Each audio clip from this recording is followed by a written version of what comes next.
منځاده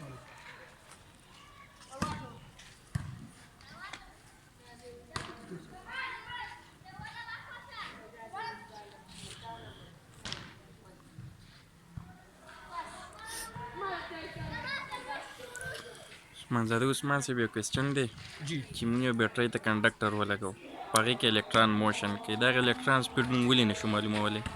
دا خو ډېر مشهور سوال دی عباس صاحب.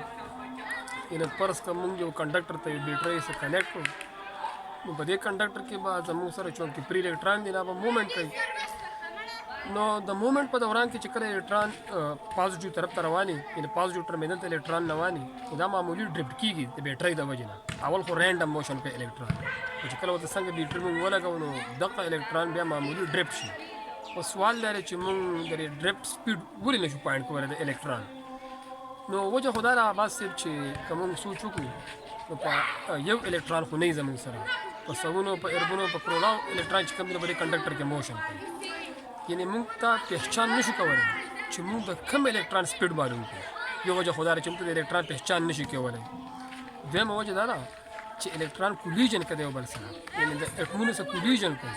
چې کولیژن کوي نو د دې ډایرکشن چینج کېږي بار بار د ډایرکشن چینج کېږي او د دې میګنیچیوډ هم د سپیډ چینج کېږي. نو په دې وجه چې کوم دی نو موږ د الکتران سپیډ نشو پاینټ کولی. اولنۍ وجه دا ده چې الکتران موږ ته پته نه لګي چې موږ د کم الکتران خبره کوو.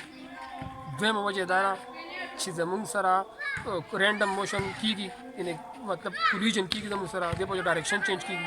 درېیمه وجه دا ده چې ډایرکشن چې کله چینج کېږي نو دې سره سره د دې په سپیډ کې کمی راځي. نو هر شی متغیر دی زموږ سره په دې کې. نو موږ ځکه چې کوم دی د الکتران ډریفټ سپیډ نشو معلومولی.